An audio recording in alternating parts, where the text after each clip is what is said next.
Olá, pessoal! Aqui é a Gabi Oliveira.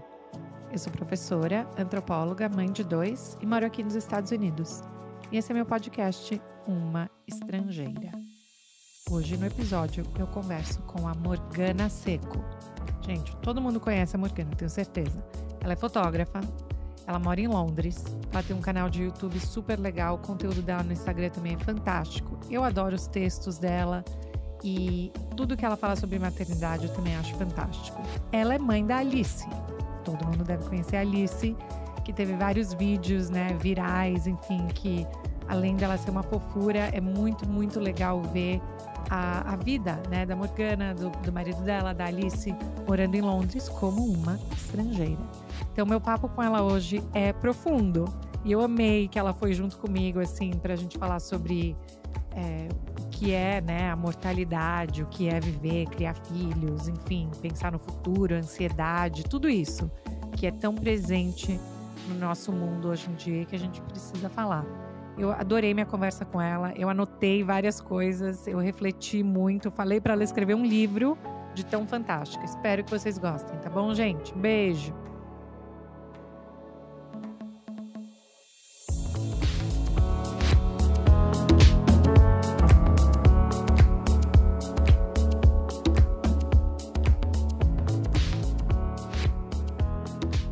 Mas de verdade que a maioria das vezes, né, assim, algumas pessoas que eu entrevisto, elas falam: "Ai, sobre o que vai ser?" E eu de verdade eu falo: "Ah, eu não sei, mas não é de propósito". Sim. Não, eu escutei os outros, eu imaginei que fosse um bate-papo, vocês que vai fluindo, mais profundo, alguma coisa assim, e é super legal desse jeito, eu acho, né. Então por isso que eu nem perguntei qual era o assunto, porque, né, vamos lá, vamos ver Mas o que que dá. eu entendo que às vezes pode ser, né, porque, enfim, acho que hoje em dia você tem muito mais experiência do que eu com isso, mas eu imagino que, pensar em conteúdos tem que pensar em várias coisas, né, não só no tema, mas como as pessoas vão escutar aquilo, quanto tempo, né, porque eu estava vendo você falando no YouTube, como dá trabalho fazer, né, conteúdo, e as pessoas não fazem ideia, mas assim, qual que é seu processo em termos de escolher sobre o que você vai falar e quando? Então, eu tenho um pouco de experiência, mas é tudo muito recente ainda para mim também, né, porque por mais que eu venha criando conteúdo na internet há muitos anos, apesar de ter poucos seguidores até pouco tempo atrás, eu nunca parei para estruturar um conteúdo como uma criadora de conteúdo, sabe. Eu fazia sempre o que que eu ia sentindo, o que que eu tinha vontade. Então agora que eu meio que me coloquei, assim, na obrigação de que: "Não, eu preciso produzir conteúdo, porque é isso que eu estou me propondo a fazer agora", às vezes até eu estava meio falando até esses dias que dá um bloqueio, que eu: "Tá, e aí, o que que eu vou fazer agora?", que sempre foi uma coisa que estava fluindo naturalmente, que era orgânico. E daí agora eu tenho que parar e escolher. E aí eu não tenho que escolher só o conteúdo que eu vou fazer, eu tenho que pensar no tanto de gente que isso está alcançando e em quem está escutando, em como a pessoa vai receber aquilo, como ela vai reagir com aquilo. Porque quando eu estava na minha bolhazinha ali com, sei lá, 5.000 seguidores, quase todo mundo me conhecia, eu conhecia a pessoa, as pessoas já sabiam como receber o que que eu falava, e a gente tinha mais ou menos que o mesmo, background de informação, assim, sabe, mais ou menos parelho. E agora não, agora meio que foi para massa quase, né, e aí eu tenho que pensar que às vezes eu preciso ser muito didática, que às vezes eu preciso cuidar para não jogar regra para em cima da pessoa, só eu estar mostrando que é aquilo que eu penso, mas que não está errado se a pessoa pensar diferente, então tem que ter mais dedos, assim, alguns cuidados a mais. Mas ainda estou aprendendo, né, é tudo muito recente para mim também. Não, mas de verdade, gente, todo mundo aqui com certeza conhece o seu trabalho, porque você tem quase 3 milhões de seguidores no Instagram. É. E um canal do YouTube fantástico, que tem um monte também, né, os seus vídeos lá. Como É, que é bem funciona, assim, recente, né, é o recente o YouTube. seu do YouTube? É Mas bem tem bastante recente. coisa, é que eu maratonei tudo. Não, mas eu comecei o YouTube para valer, assim, foi esse ano, e Sério? como eu fiquei muito sobrecarregada com todo o crescimento das redes, acabou que eu não consegui ainda dar a atenção que eu gostaria para o YouTube, então eu fiz muito menos do que eu gostaria ainda, mas eu tô tentando, né, aos pouquinhos. E, gente, é bom, a gente vai falar porque você mora em Londres, né, e você é mãe da Alice, que é a coisa mais fofa. E quando que foi, assim, pra você, Morgana, que explodiu, assim, que você falou: "Nossa, a minha sensação agora é que o controle que uma vez eu tinha, né, com essa questão dos 5.000 seguidores e tal, agora foi pra outro nível, assim, eu tenho que pensar". Qual foi esse momento pra você? Eu acho que, tiveram 2 momentos mais fortes diferentes. O primeiro momento foi quando eu vi o primeiro vídeo viralizado dela, mas não necessariamente por vir seguidores para mim, porque no primeiro não veio quase nada. Mas foi uma sensação de perda de controle, no sentido de que estava muita gente que eu conhecia de lugares diferentes do Brasil me falando que estavam recebendo o vídeo pelo WhatsApp, mas nem as pessoas nem sabiam de quem era, e eu: "Meu Deus, mas como assim? Mas esse vídeo é meu, é a minha filha?" E daí eu fiquei meio: como assim?" Eu não estava esperando, sabe, e eu não e nessa hora eu acho que foi a que eu mais me abalei, assim, emocionalmente, de não ter controle, sabe, de, não saber me perguntar: "Tô fazendo isso? Eu devia estar fazendo isso? Será que eu eu não devia", sabe, assim, fiquei muito zonza, assim, fiquei uns dias, assim, até entender o que estava acontecendo, e isso não refletiu quase em seguidores para mim, porque ninguém sabia de quem era o vídeo, porque ele viralizou, o primeiro viralizou pelo WhatsApp, alguém copiou o vídeo e não tinha crédito, sabe. Hoje em dia eu Ah, coloco ali minha marca d'água em cima por causa disso, né, mas na época não foi. E aí aconteceu que aos pouquinhos algumas pessoas foram compartilhando com crédito uma ou outra, ou eu pedia para a pessoa botar crédito, ela colocava, e aí teve outras viralizações na sequência, tiveram outras viralizações na sequência. Só que as outras viralizações, elas, claro, trouxeram seguidores, mas daí, sei lá, eu fui para 100.000 seguidores, daí eu fui para 500.000 seguidores, e na terceira viralização, acho que eu fui para uns 500, 600, por aí. E até aí, eu sentia que estava, ai, nossa, estava tentando entender o que estava acontecendo, mas porque foi o espaço de uns 3 meses entre o primeiro e o uau. terceiro, e aí eu estava ali, hã, mas a minha comunicação com a rede eu vi que tinha que mudar um pouco, porque tudo que eu falava vinha uma enxurrada de gente que não conhecia, e perguntando, ou questionando, ou querendo dar palpite, mas ainda não, eu não sentia muito a questão de hater ou coisa assim, sabe. Eu achava, assim, que Sim. era ainda muito, muito, muito positivo os comentários que vinham, mas era muito, então eu ainda estava aprendendo a lidar com isso.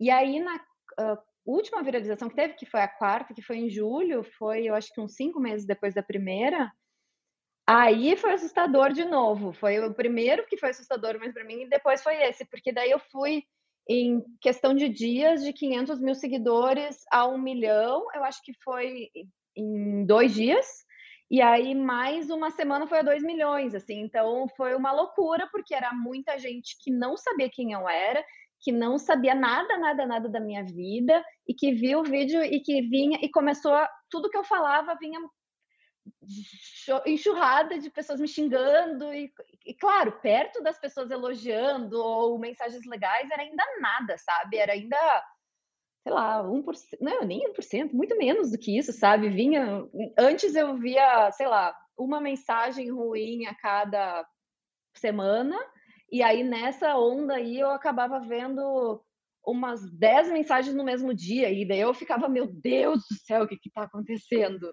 Mas eu ficava tentando ler ainda, e eu não estava tentando entender o que estava acontecendo. E aí foi nesse momento, assim, que eu fiquei bem abalada, assim, eu fiquei algumas semanas, e aí tentando processar tudo, tentando entender e tentando entender que aquilo dizia mais sobre elas do que sobre mim, de Hum. que a maioria é que o racional sabia disso, em todos os momentos, na verdade, mas tu conseguir controlar teu emocional nessa hora é muito difícil, ainda mais quando tu Muito. tá muito sobrecarregada tentando entender o que tá acontecendo, tentando dar conta de tudo, porque eu ainda estava cuidando de uma criança o dia inteiro, eu ainda tinha meu trabalho paralelo, e aí tinha pessoas me pedindo entrevista, e não sei mais o quê, e trabalhos, e o tempo inteiro, e eu: "O que que eu tô fazendo? Eu não consigo responder". Enfim, foram esses 2 momentos, assim, que eu senti mais, perda de controle, assim, um mais no início por causa dessa coisa que desse vídeo ir parar para todo lado e eu não estar entendendo o que está acontecendo, e depois aí foi nessa viralização mais forte de todas, que veio um pouco por causa dos haters, um pouco por causa da minha sobrecarga e por processar tudo que está acontecendo, né. Com certeza. E é quase uma matemática, né, quanto mais seguidor você tem, maior vai ter gente ali no meio Lógico. que vai falar uns absurdos, Mas tu querendo ou sabe que não. Desculpa interromper, mas tu sabe que no momento que deu o boom e que aí veio muita gente nova, eu senti muito. Mas aí quando dá uma estabilizada, que agora tá Hum, mais ou menos estável, assim, continua aumentando seguidores, mas numa velocidade natural, né, não uma sim, coisa estrondosa.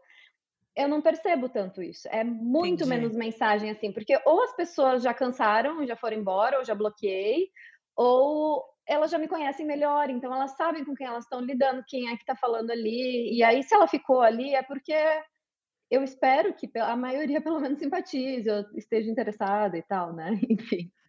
Não, mas isso eu sempre fico pensando, né, em como, eu brinco que eu dou aula, eu sou professora, e aí eu tenho, sei lá, 80 avaliações positivas, mas eu só lembro das negativas, eu não consigo É, lembrar de uma positiva, mas sabe, mas as negativas são as que ficam. Eu acho que também é a gente tentando ser melhor, né, a gente tentando quando a gente é rigoroso com a gente mesmo, enfim, eu consigo ver é. bastante disso na minha personalidade. E tu pega ainda uma pessoa ansiosa, uma pessoa perfeccionista, e aí a gente meio que dá uma piradinha, né. Mas depois eu acho que com o tempo Estabilizou. vai sim, sim, com certeza estabilizou, agora tá muito mais tranquilo.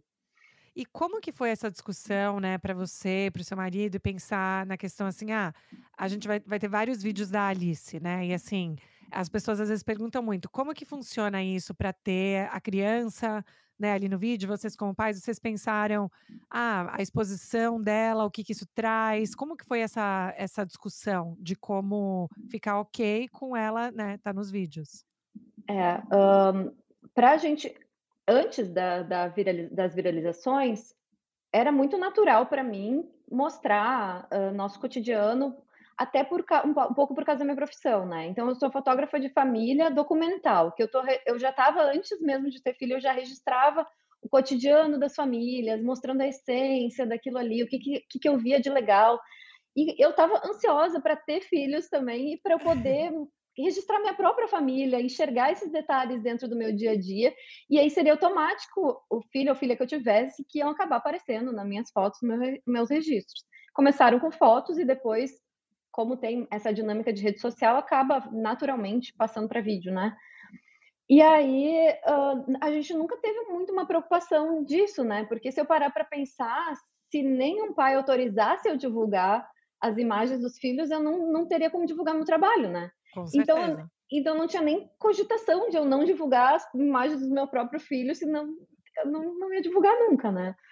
Mas, até aí para mim não era uma grande questão, sabe, tô mostrando uma coisa mais artística, uma coisa que eu vejo beleza, que eu vejo uma minha maneira de me comunicar.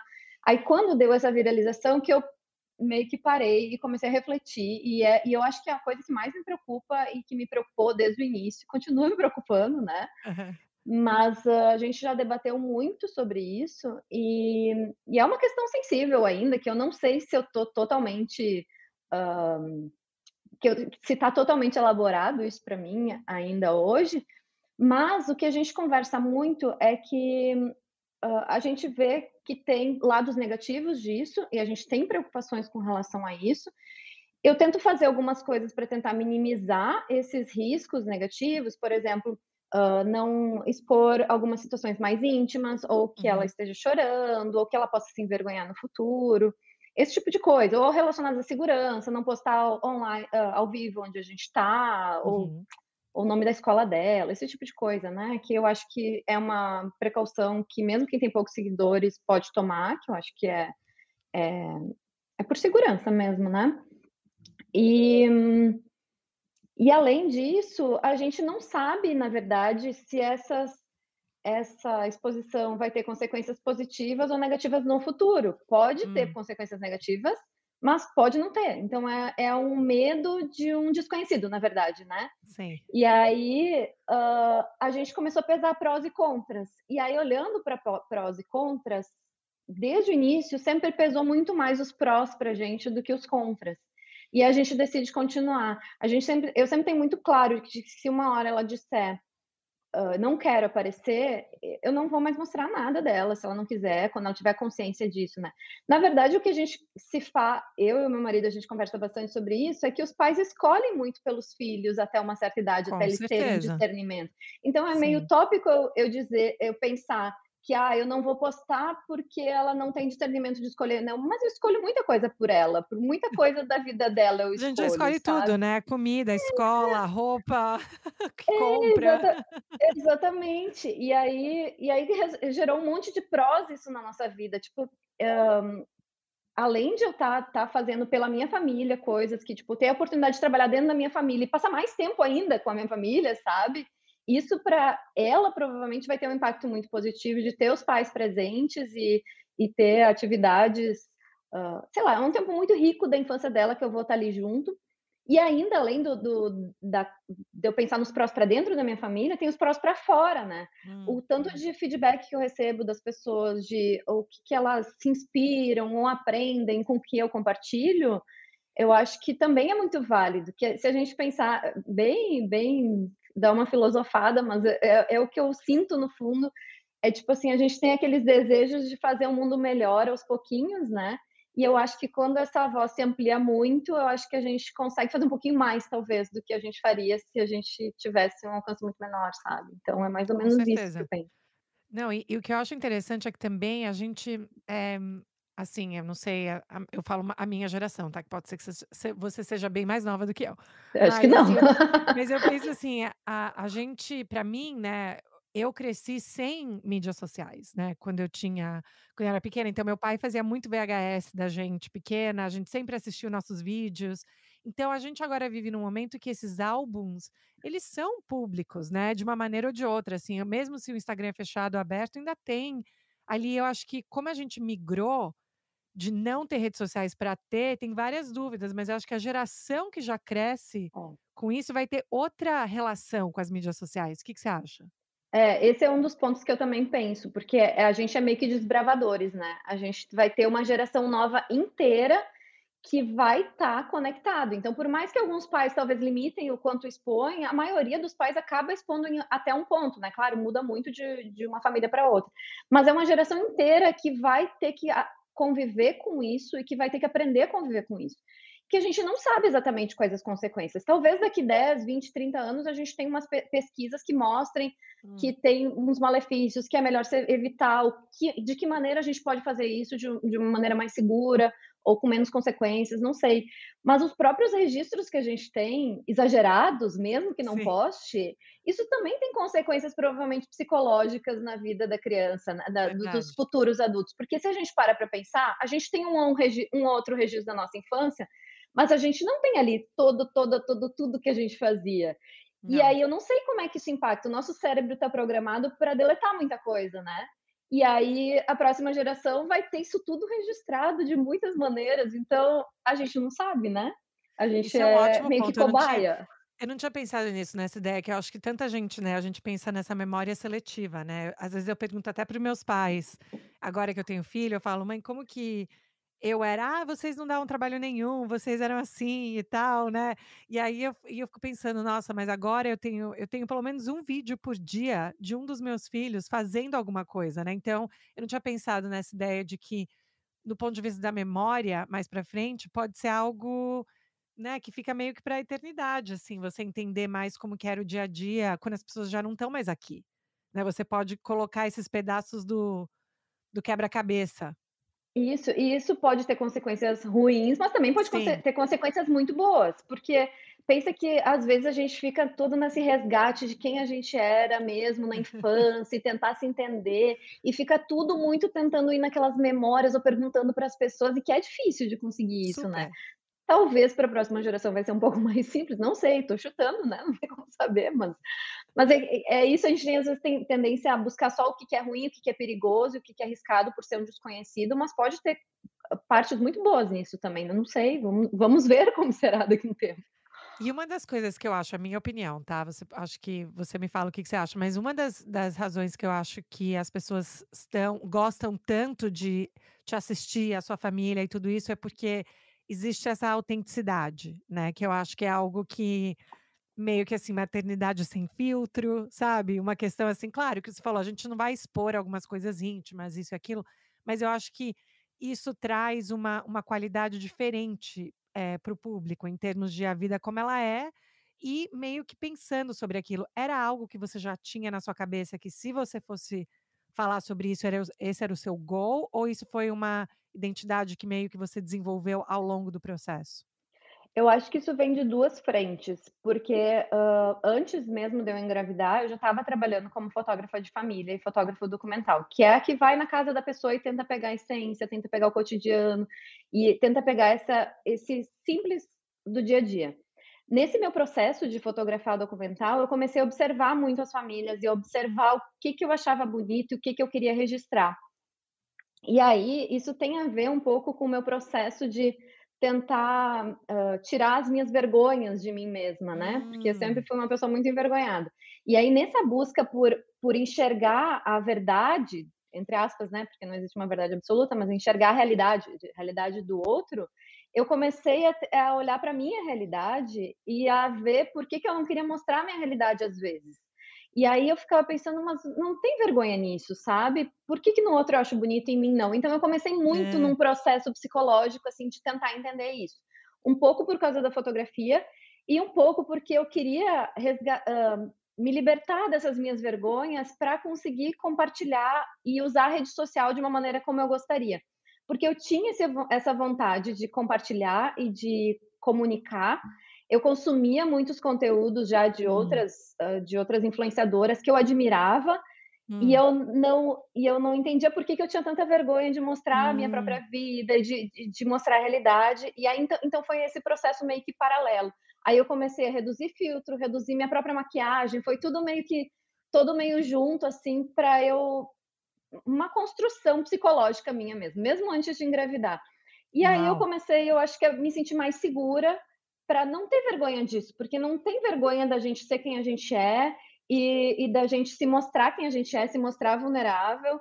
E eu vi que eu admirava mais as pessoas que se mostravam mais vulneráveis, inclusive, sabe? Hum, E aí eu tentei fazer esse processo comigo mesma, sabe, não que ele esteja completo, ele não é, ele sim. é um processo que, né, que é contínuo, e continua até hoje, não é sempre que é fácil ou simples, às vezes eu não posto algo por vergonha, eu gravo 2 3 vezes, coisa assim.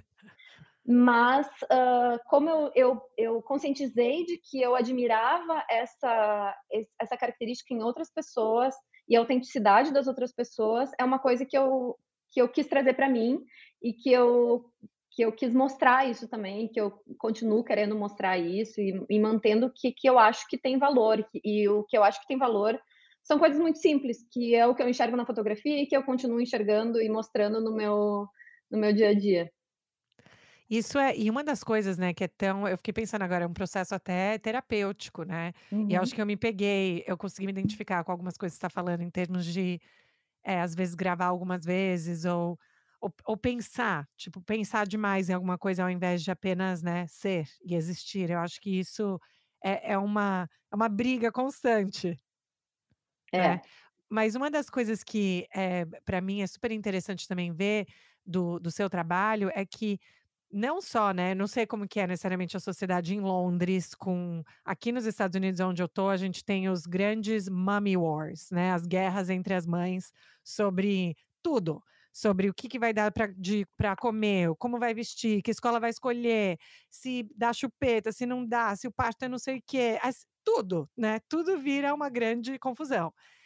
Só que eu acho que você fala de maternidade de uma maneira super orgânica, né, que é algo que, sim, as pessoas podem ter opiniões diferentes, não é isso, mas é algo que faz sentido, né, e que não é combativo. Mas você pensou que poderia ser algo um caminho mais complicado falar sobre maternidade, porque as pessoas têm uns pensamentos muito fortes sobre o que elas acham que deve ser feito. O mundo da maternidade é quase uma guerra, né. Exato. E eu sinto muito isso quando eu compartilho qualquer coisa relacionada a algo que foge um pouco do tradicional, talvez. Porque aí as Hum. pessoas, quem tem filho, quem não tem filho, todo mundo parece que se sente no direito de palpitar e de dar sua opinião e de querer mostrar caminho, quando eu tô, na verdade, só mostrando o que que eu tô fazendo, eu não tô pedindo opinião Quando de eu não pedi ninguém. opinião. Eu só mostrei e eu tenho muitas vezes os meus motivos e eu não estou na dúvida, eu só estou dizendo o que que aconteceu e as pessoas acham eu até brinquei esses dias, eu falei que eu tenho a sensação de que quando existe uma criança, as pessoas tem a sensação de que é um bem público e que todo mundo pode meter o bedelho, né. Eu eu não sei por que que isso Exato. acontece exatamente, mas é uma coisa que dá para observar, que é nítido. Então, falar de maternidade é bem complicado. Eu tento tomar um cuidado, às vezes, de mostrar que aquilo é o jeito que eu faço, porque eu acredito em determinada coisa ou porque eu tenho os meus motivos, mas que não é um julgamento a quem faz diferente. Então eu tenho que ficar Sim. lembrando isso, porque às vezes eu já vi muita mãe que se sente atacada porque eu disse que eu não dei chupeta, por exemplo, sabe. Hum, E aí a pessoa se sente ofendida, às vezes para de seguir, sei lá, ou por algum motivo, mas enfim, eu não quero mostrar que a minha maternidade é perfeita, eu tenho até um cuidado para não fazer isso, mas as pessoas ficam nesse viés de competição mesmo. sim. Eu acho que cria-se todo um sentimento parecido com isso no universo da maternidade. Eu não sei exatamente por que que isso acontece. Mas é impressionante, né, porque isso que você falou, eu acho que às vezes é até algo da pessoa e ela acaba projetando isso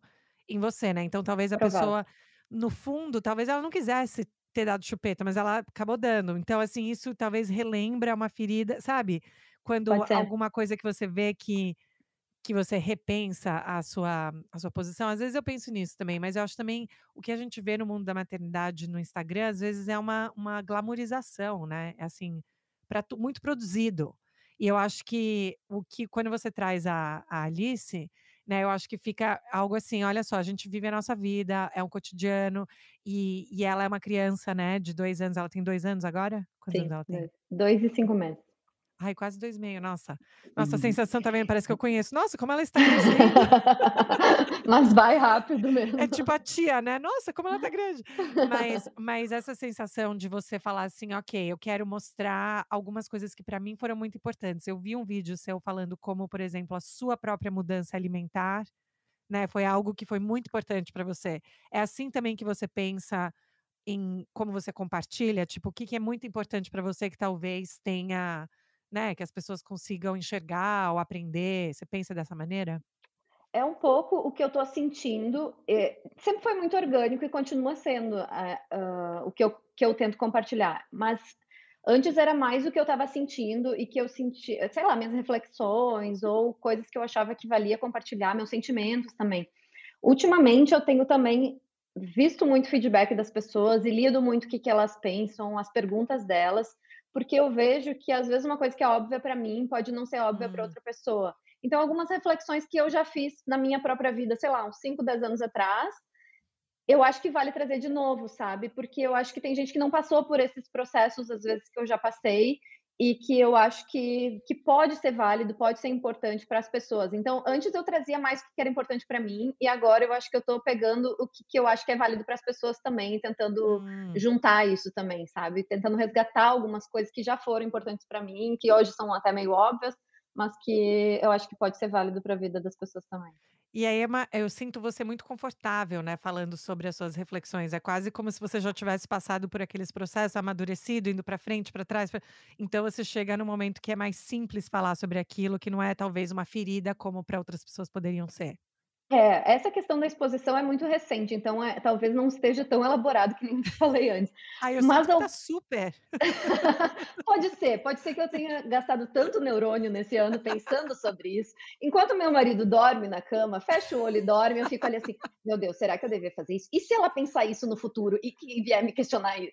Meu cérebro não para, né, não para pensando Hã. nisso. Mas a maioria das questões que eu abordo são coisas que eu já tenho bem elaborados mesmo, e que eu não faço terapia atualmente, apesar de estar com vontade de voltar a fazer, Sim. mas eu tenho um hábito de quem faz terapia, que é olhar para os meus sentimentos, para os meus conflitos e não deixar eles passar em vão, sabe? De Aham. olhar e tentar entender por que que isso me incomoda, isso faz sentido, tentar racionalizar, escrever também, às vezes só para mim mesmo, mas só para eu tentar entender, me entender, e aí depois que eu consigo entender, eu organizo a ideia e acho que eu consigo compartilhar. E aí quando está organizado no meu cérebro, eu acho que fica fácil, que daí eu Sim. acho que é o que você falou, que daí fica fácil de eu comunicar o que que eu quero, porque eu já passei pelo processo, né, não é uma coisa que Hum. eu só acho, que eu já consegui matutar bastante em cima daquilo. À Uma noite, pessoa com o olhão uma aberto. Exato, uma pessoa que é levemente perfeccionista e continua sendo, apesar dos processos que andaram evoluindo nos últimos anos, que é um pouco ansiosa também, Aham. o cérebro não para, né, então a gente Sim. está sempre matutando essas coisas.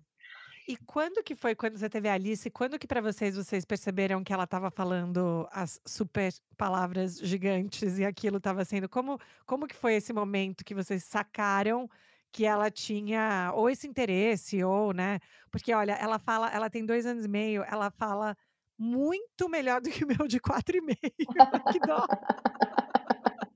Eu coloco pra ele: "Noah, Noah, aprende com a Alice". Querido. Mas assim, porque eu acho super, né, eu acho que assim, o dom da fala, eu realmente sempre me emociona, porque é algo que a gente consegue passar de geração em geração. E a gente mora fora do Brasil, né, eu tenho essa culpa, né, de não, né, de tentar todo dia solidificar o português, de que meus filhos amem o português, que tenham esse afeto. Então, isso também foi parte, assim, do seu pensamento ou foi algo natural que vocês viram ela e aí vocês foram incentivando? Tu diz do português ou da fala mesmo? Da fala. Não, foi natural, não foi uma coisa que a gente pensou: "Vamos desenvolver a fala dela", não, nunca pensamos. Depois que a gente percebeu que ela falava muito e as pessoas começaram a me perguntar muito por que eu tinha feito pra ela falar tanto, aí eu fui tentar estudar e tentar entender, o que seria adequado para ajudar a estimular, ou Entendi. o que ajuda. E aí eu vi que a gente fazia quase tudo, mas não foi algo, planejado, foi super intuitivo, assim, a gente só sempre por exemplo, a gente sempre conversou muito com ela, tipo assim, saiu da maternidade, a gente já estava explicando que a gente ia trocar fralda, tipo, esse tipo de coisa, sabe. Mas era não esperando que ela entendesse, mas era mais numa coisa de conexão mesmo, da gente se comunicar com ela e ela se conectar com a gente. E depois eu vi que isso é super positivo, que isso vai estabelecendo, além da conexão, a criança vai aprendendo a relacionar, os tons de voz ou expressões e conectar tudo, né.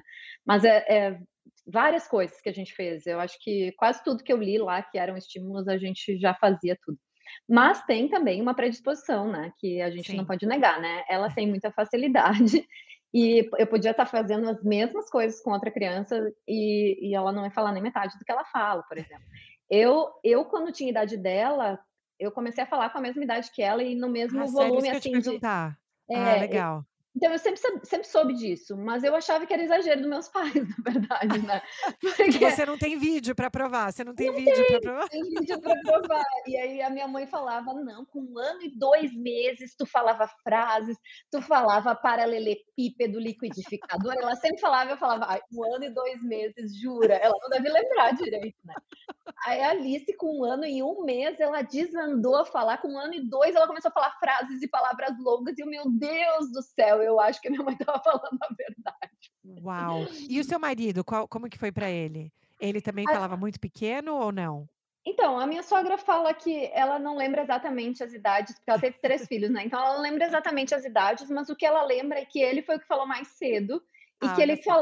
falou antes de andar. Ela não lembra, assim, exatamente o que que foi, mas que, ele falou cedo também. Então talvez tenha predisposição dos 2 lados, né, o que ajudou.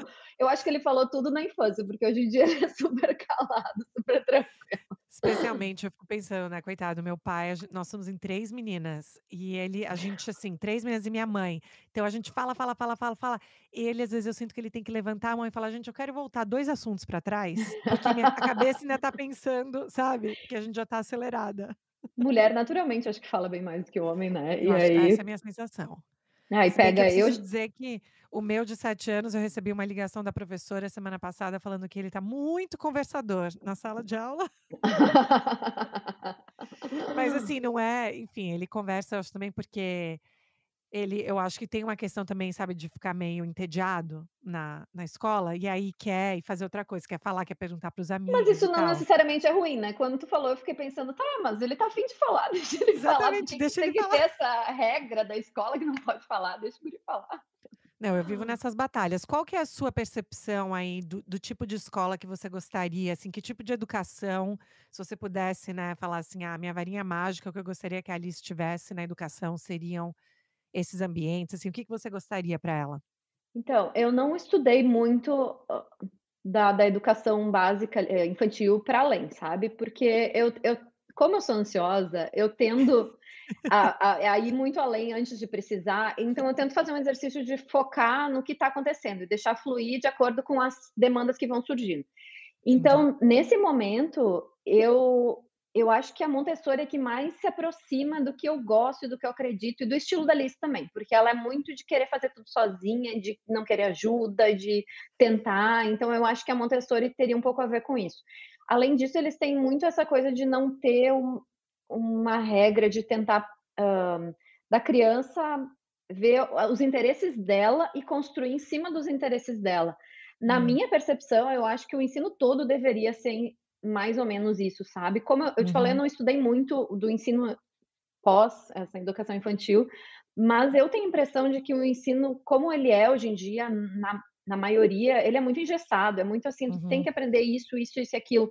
Cara, mas tem umas coisas que talvez sejam muito mais interessantes e mais úteis para minha vida, que eu não estou aprendendo e que eu queria poder ter tempo, eu estou gastando um tempão para aprender uma coisa que eu não estou interessado, ou às vezes o próprio tempo da criança, né. Às vezes a criança tá ou tipo a Alice que talvez esteja um pouco à frente, eu sentia Uhum. isso um pouco no colégio, às vezes eu tinha uma vontade de aprender mais do que o que estava, me ofertando, e talvez tenha um outro ali colega que não tá afim de aprender aquilo naquele momento, porque ele tá afim de jogar futebol, sabe. Sim, Então por que não poderia deixar ele jogar futebol um pouco mais e aprender isso depois, se isso é realmente importante, sabe, entende? sim. Eu acho que uma coisa que talvez fosse guiada mais no indivíduo e não no padrão de sociedade ou de padrão de idade que se espera, eu acho que seria mais interessante. Mas estou falando super como leiga, assim, como uma expectativa do meu mundo dos sonhos, porque eu acho que na prática isso também não deve ser muito fácil, né. É, não, com certeza. Eu acho que essa questão da padronização da educação é algo que sempre me preocupa, né, porque a gente assume que todas as crianças vão ter os mesmos momentos onde elas aprenderam, né, ou você vai no pediatra, ai, quantas palavras a criança está falando, você não tá, então quer Exato. dizer que tá abaixo ou tá acima, sempre é uma padronização, né, e eu entendo porque tem os estudos que fazem isso, mas ao mesmo tempo é exatamente o que você falou, a minha sensação é que engessa o nosso É, exatamente. entendimento do que, né, de pensar mais a fundo. E aí quando vocês decidiram ir para Londres, porque eu escutei também o seu YouTube falando, né, de ir para Londres e tudo isso, da história de Paris. Gente, vão lá no YouTube e escutem, tá? Vou deixar a Tá deixa. bem explicadinho. Tá super explicado, eu adorei. Mas assim, quais são coisas que você acha que as pessoas têm uma ideia de quem mora fora, né, às vezes tem até uma ideia de luxo e de facilidades e de tudo isso, que você sente que pra você, na real, não é o que aconteceu ou não é o que acontece, e você sente falta disso, no Brasil, por exemplo? É, eu não sei se dá pra falar que eu sinto falta, porque eu gosto muito da nossa vida que a gente tem aqui, mas eu acho que uma coisa que as pessoas não têm uma percepção muito forte de quem mora fora, é que aqui eu contratar serviços, por exemplo, é uma coisa muito cara, que a maioria das pessoas não tem. E que é natural que as pessoas acabam limpando sua própria casa, cuidando da sua própria comida e coisa assim, que no Brasil, mesmo quem tem um nível de vida mais ou menos classe média, nem tão alta, já consegue às vezes, que tem alguém trabalhando por elas, né. Então as pessoas se espantam quando eu falo que eu não tive ajuda no pós-parto, que eu não tive ninguém para me ajudar com a casa e nem com a Alice, ou com o marido trabalhando fora de mesmo, e eu em casa sozinha o tempo inteiro. E aí esse tipo de coisa eu acho que é meio que gritante a diferença de que até por eu não ter família perto, né, porque se às Uhum. vezes mesmo sem contratar alguém, tu tem a família perto que pode ajudar ou algum parente, algum conhecido, enfim. E a gente acaba ficando mais isolado aqui, né. E aí não necessariamente que eu sinto falta, mas seria melhor se tivesse, né. Se pudesse um pouquinho mais, né, porque Pudesse um pouquinho. eu compartilho disso, eu sinto que, até quando eu vou para o Brasil, para mim é uma às vezes é uma sensação até de mais choque hoje em dia, do que Uhum. antes, né, de como as coisas são, porque a gente tem uma independência na nossa casa, no nosso espaço, né, que eu acho que é diferente, mas ao mesmo tempo essa questão da família estendida, né, de que você pode ir almoçar na casa da avó, e a avó pega na escola, enfim, ter essa sensação é algo que eu sinto falta. Você acha que vocês conseguem replicar isso um pouco com a comunidade que vocês têm aí em Londres? Eu não acho que seja equivalente. Eu acho que a gente tem alguns amigos, assim, que a gente já tem há alguns anos, os mesmos, e a gente consegue acabar fazendo coisas junto, mas como Londres é uma cidade muito grande, não é uma coisa, assim, que é super prática da gente fazer toda hora, tem que ter tudo meio planejado, daí a gente: "Tá, então vamos fazer e vamos para aquele local ou vamos para casa de um", e aí fica um tempo junto todo mundo, mas não é uma coisa prática de dia a dia de fazer toda semana, a gente não consegue fazer isso. Então a gente Hum, acaba ficando bastante isolado, então isso é uma das partes negativas, eu acho, nesse se a gente morasse numa cidade menor, eu acho que esse hum, problema já estava meio que semi-resolvido, né. resolvido. E a É. pandemia, o que que a pandemia fez com vocês? Vocês enlouqueceram como várias famílias por aí ou como que foi a pandemia para vocês? Ou ainda estamos na pandemia, né, mas assim, É. a barra pesada lá, para mim a barra pesada foi tipo março, abril, maio de 2020. Eu não sei qual que foi a barra pesada aí para Não, vocês. para mim não, para mim foi diferente. Foi bem curioso, que eu tive momentos diferentes da pandemia. O começo da pandemia para mim foi um alívio, porque eu ficava Hum, em casa o dia inteiro com a Alice, ela tinha 9 meses quando começou a pandemia, e eu hum. estava exausta. E aí, com o começo da pandemia, meu marido começou a trabalhar de casa. E aí, ele trabalhando de casa, eu pelo menos tinha ele para dizer: "Segura que eu vou no banheiro", entendeu? E aí foi assim, então, assim, claro, eu estava muito preocupada com o que estava acontecendo no mundo, estava muito tensa com o cenário, mas dentro de casa eu estava muito feliz. Eu estava, assim, Hum, tranquila, estava curtindo os momentos junto. O marido estar perto também, ele também estava curtindo a Alice também, então foi muito bom pra gente como família os primeiros meses. E aí, quando chegou no meio do ano, começaram a abrir as coisas aqui, porque foi verão, né, sim. e aí a minha mãe descobriu que o câncer dela tinha voltado.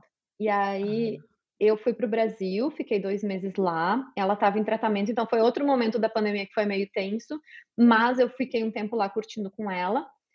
E aí quando eu voltei para cá, em outubro do ano passado, fechou de novo, porque ia começar um novo lockdown, e o tratamento que a gente achou que tinha evoluído, ele na verdade espalhou o câncer. E aí foi o quando a gente tratamento espalhou? O ela tratamento fez uma espalhou o câncer? cirurgia para remover, e aí, Hum, teoricamente, quando eu saí do Brasil, ela fez cirurgia, removeu, está removido. Agora vamos fazer aquela tá. quimioterapia de manutenção e então talvez esteja tudo tranquilo e só acompanhar. Só que removeu, só que espalhou na hora que removeu. E Hum, aí, um mês depois, ela estava com câncer espalhado já por todo o corpo. E aí, o lockdown começou aqui, o segundo lockdown daí aqui, e aí eu estava dentro uhum. de casa trancada, com uma mãe doente no Brasil, sabendo que não tinha Ah, mais volta, sabe. Então, esse momento, o lockdown, foi horrível para mim, porque se hum, eu tivesse pelo menos como sair de casa, arejar a cabeça, fazer qualquer coisa, aí talvez me ajudasse, mesmo que o cenário ia ser horrível de qualquer maneira, né. Mas, tendo lockdown ainda era um peso maior, sabe.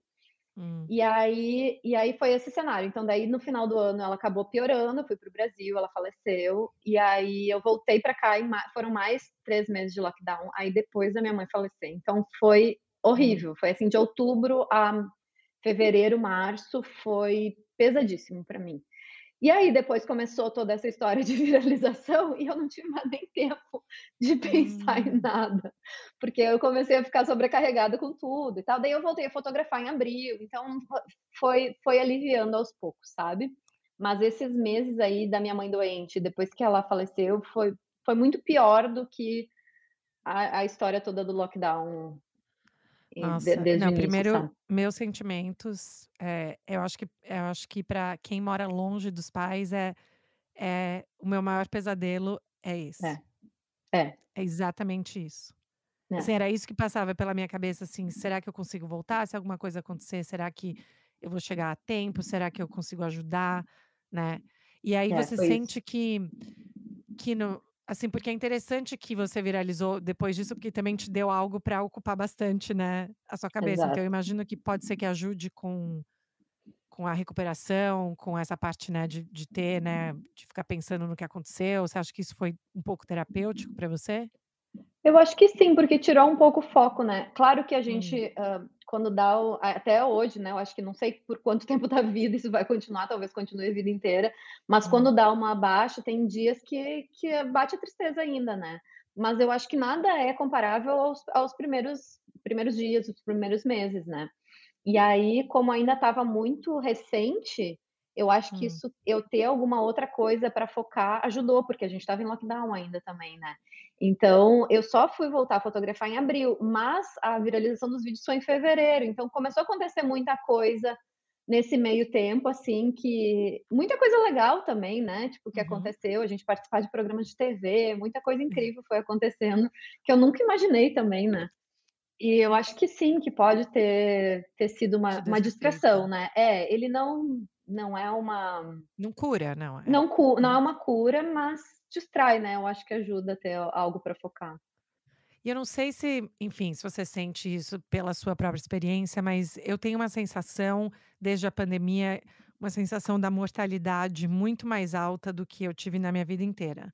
Assim, por ser mãe, né, eu tenho. Eu acho que assim, eu comecei a pensar que eu tenho medo da morte, não da morte no sentido de todos, né, isso vai acontecer, mas eu fico pensando nos meus filhos, né, essa, assim, de deixar. E isso para mim é a coisa que, eu penso muito nisso, eu acho que eu acabo acompanhando vários perfis na internet das pessoas que falam sobre, né, como elas lidam com isso e tal. Você com tudo isso junto, né, da pandemia, o que aconteceu com a sua mãe, você pensa mais sobre mortalidade como um conceito ou você acha que você encara de uma maneira até mais pragmática pela sua própria experiência? Não, eu acho que eu penso muito mais. Eu acho Hum, que eu comecei a ter mais, consciência, até um certo medo, há uns 4, 5 anos atrás, quando eu perdi um dos meus melhores amigos, que tinha minha idade. E hum, aí, fazia eu acho que a única pessoa próxima da minha família que eu tinha perdido, eu era muito pequena, quando eu perdi meu avô e meu tio, eu tinha 5, 6 anos, sabe. E aí, desde então, eu não tinha perdido ninguém próximo, então eu não pensava sobre a morte, eu acho que praticamente nunca, sabe, não tinha essa percepção. Quando eu perdi um amigo da minha idade, eu comecei a ter eu tive até algumas crises de ansiedade, não sei se não chegou a ser crise de pânico, achando que eu ia hum, morrer também, sabe, naquele ano, sabe. Então eu já sou uma pessoa ansiosa, então juntou com isso, e aí depois eu acalmou, e aí quando veio a pandemia, eu acho que fortificou um pouco por causa da pandemia, sim, mas com a situação da minha mãe, fortificou muito isso. E hum, aí, eu acho que antes da minha mãe, eu tinha uma sensação de que: "Ah, estou cuidando da minha saúde, está tudo sob controle, quero viver até 80, 100 anos, se tudo der certo, né, mas mínimo 80, sei lá". E aí minha mãe morreu com 58 anos, e aí eu fico uau. com a sensação de que eu tenho menos de 20 anos pela frente. Eu fico sempre achando que Hum, mas eu tô quase com 40, daqui a pouco a minha vida tá acabando também. Então, eu acho que mudou muito por causa da minha mãe, essa percepção, sabe. E é muito engraçado, porque a gente sabe que as pessoas morrem com idades diversas todos os dias, mas eu acho que quando isso chega perto da gente, toca a gente de uma maneira diferente, né.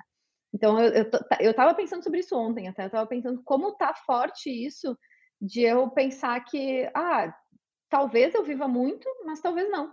E se eu não hum, viver muito, o que que eu tô planejando?" Tipo, pensar em como é que a gente estrutura a nossa vida caso eu morra, o que que eu deixo pra Alice caso eu sabe, esse tipo de coisa que eu uhum, nunca parei pra pensar na vida, sabe. Então, por um lado, é uma coisa prática que a gente precisa fazer mesmo, então é bom que a gente pense, né. Por sim. outro, às vezes dá uma certa urgência de que meu Deus, e se eu não fizer isso agora e talvez eu não tenha tempo de fazer isso, ou até uma tristezinha de pensar que eu não vou acompanhar minha filha durante toda a vida Uhum. dela, sabe, esse tipo de coisa me deixa às vezes eu comecei a calcular que eu fui mãe tarde também, eu me dei conta disso há pouco tempo, e que quando eu tiver 80, a minha filha vai ter quase 40, então eu não vou ver ela ser velha, sabe, tipo, eu vou ver ela no máximo chegando à maturidade aí, sabe, adulta, começando a velhice. Enfim, esse tipo de coisa que a gente começa a pensar. Mas eu entretenho muito isso, eu acho que também a sensação que eu tenho, né, claro, não que, a sua experiência é totalmente diferente, eu fico pensando mais como a pandemia, né, todo dia, desde o começo, a gente fica olhando o número de mortes, número de mortes, número de mortes, né, e aí as coisas começam a ficar um número. E aí eu fico pensando no impacto das crianças, né, entendendo o que que é a morte, mas também crescendo numa geração da pandemia, que é uma geração com muita morte, né, assim, É. sempre as pessoas morreram e tal, mas eu me pego, acho que as pessoas vão achar que eu tô ficando muito aqui muito triste, mas assim, eu me pego pensando muito nisso, assim, em como as coisas acabam, quando elas acabam, o que que acontece. Eu acho que para mim, a questão da pandemia colocou essa divisão, né, mas assim, quando você foi para o Brasil, a Alice pôde ir com você também ou você foi sozinha? Sim. Não, ela foi todas as vezes comigo. A gente foi já 3 vezes. Eu já tinha ido quando ela tinha 7 meses, daí ano passado, quando a minha mãe adoeceu, eu fiquei lá por 2 meses, ela foi junto. E aí no final do ano, quando eu fui pra me despedir da minha mãe, ela foi junto também. E aí foi o meu marido foi junto pra ficar com ela, porque eu não tinha condições de cuidar dela, mas ao mesmo Uhum, tempo eu não queria ficar todo esse tempo longe dela. Fiquei 2 semanas, né, mas mesmo assim eu não queria ficar longe dela, eu amamento aí dela, então, acho uhum. que ia ser um bloqueio muito forte, assim, se eu fosse sozinha, então eles foram junto todas as E vezes. qual é a sua sensação do entendimento emocional dela, assim, de como as coisas porque ela é pequenininha, mas, assim, você tem uma sensação de algum tipo de emoção? Porque eu vi um vídeo dela muito fofo com acho que era com alguma boneca que ela estava limpando a boneca do choro, ela botou uma Uhum. música, né, e era uma música triste que fazia a boneca chorar, era isso? É a música que ela tem na aulinha de música, que é pra ser sobre emoção, sobre choro, e daí tu limpa com lenço na aulinha. E aí eu fiquei pensando nisso, assim, qual que é a sua visão disso, assim, de pensar na emoção, né, para crianças tão pequenas, mas sem que elas não vão articular o que que é necessariamente, né, a morte dessa maneira, mas você teve alguma sensação da emoção dela durante o período? Sim, eu acho que foi bem pesado pra ela também ter ido junto, porque ela viu a gente muito abalado, muito triste Hum, e chorando muito, sabe, coisa que ela não tinha visto antes, e por mais que eu acho que não tem que esconder, eu acho que acabou ficando pesado, sabe. Porque teve uma hora que a gente achando que 1 ano e meio, né, ela tinha 1 ano e 7 meses, não, 1 ano e meio. E teve uma hora que ela estava alguns momentos o meu marido ficava com ela, na casa da minha avó, coisa assim, só para ela não ficar no mesmo ambiente que a gente estava o tempo inteiro, que a gente estava muito abalado, né. E teve um momento que ela falou, alguém falou perguntou da minha mãe, e ela estava no hospital ainda, e aí ela falou: "O rim parou de funcionar". Olha o que que uma criancinha de 1 ano e meio falou.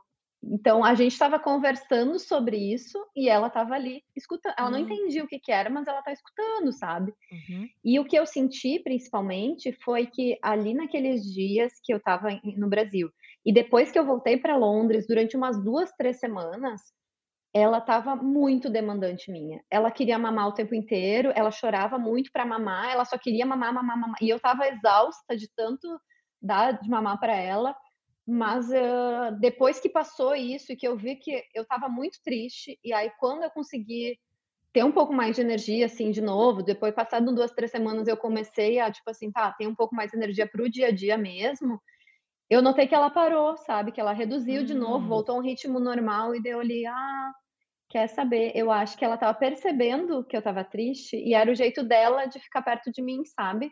Ela hum, sentia aquela tristeza e daí estava querendo isso. E eu notei em alguns outros momentos, no momento que eu estava muito estressada agora no meio do ano, aconteceu a mesma coisa. Ela começou que eu estava muito estressada, preocupada com essa e sobrecarregada, ela pedia para mamar, mamar, mamar. Então é meio que o jeito dela hum, de demonstrar que ela tá sentindo e talvez até de tentar me acolher, sabe, porque ela percebe essa exato. energia diferente, sabe. Mas com relação, assim, ao entendimento dela, eu tentei explicar pra ela o que que aconteceu, eu tentei falar disso, mas nos tempos seguintes, quando eu falava disso com ela, eu percebia que ela não respondia, ela não queria falar, parecia não querer falar disso, sabe. Não Hum, sei se é porque ela percebia que era uma coisa triste, então eu hum. acabei deixando de falar sobre isso, sabe, com ela. Nos últimos meses, assim, eu falei mais no início, tentei explicar o que que era, e aí agora quando ela vê fotos da minha mãe, ela sabe que é a vovó e tal, ela fala às vezes o nome da vovó, mas ela não pergunta, ela não eu Hum. deixei assim, sabe. De repente, de tempos em tempos eu tento voltar ao assunto com ela, explico um pouco pra ela, mas eu não sei o quanto ela entende, o quanto ela sente, sabe, é difícil de saber isso. Mas que linda essa descrição dela te acolhendo. Ah, eu acho bem poderosa, assim, e mostra eu sou da turma que acha que as crianças os adultos têm que escutar as crianças sempre, né, e eu acho que a gente complica a vida das crianças, na maioria das vezes, ao invés de entender que elas têm agência, que elas têm pensamento, que, né, que é o nosso trabalho é entendê-las, e não eles terem que tentar entender o nosso mundo, né, então, isso É. eu acho, é muito forte. Mas eu sei que o nosso tempo está acabando e eu fico tão feliz de poder conversar e escutar um pouco mais, né, aí de vocês, de como vocês estão e o que que a gente pode esperar aí para o futuro. Tem vários projetos aí que você vai cuidar mais do YouTube, o que que a gente pode esperar?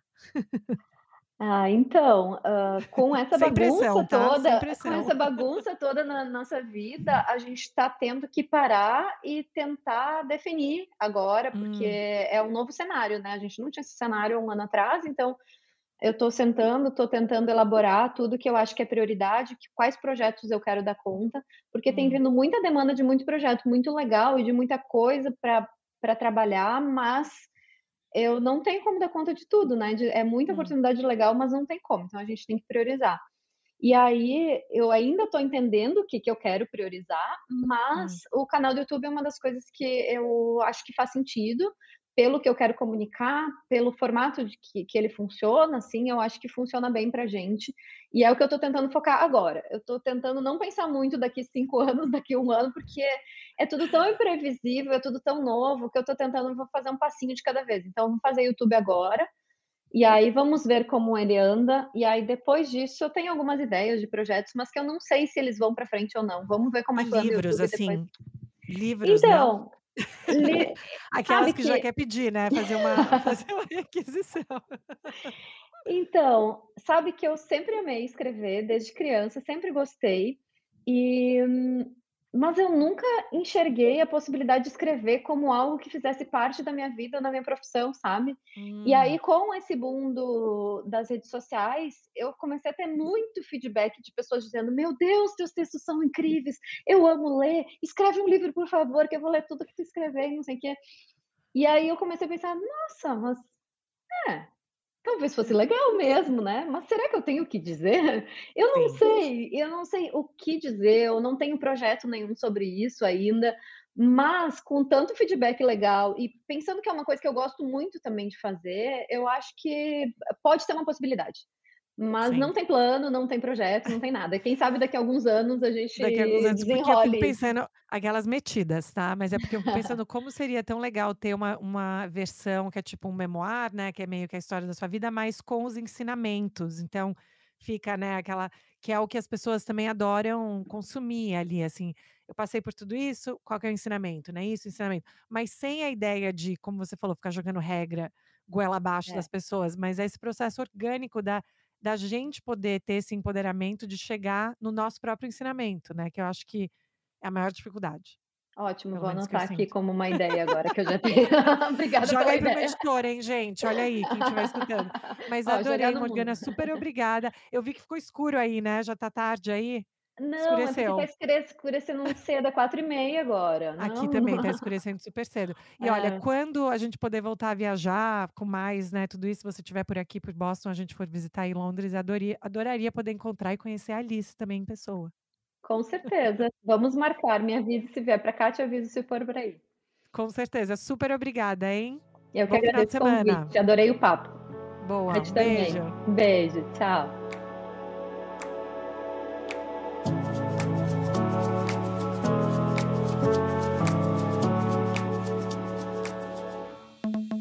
Esse foi meu papo com a Morgana. Demais, né? Eu adorei. Já quero ser melhor amiga, com certeza. E, como eu falei, quero muito que ela escreva um livro. Então, gente, vão lá no nosso Instagram, Estrangeira Podcast. Comentem, deem um tag na gente quando vocês escutarem o podcast ou mandem um e-mail pra gente no estrangeirapodcast@gmail.com. Tá legal, pessoal? Se cuidem. Até semana que vem. Um beijo.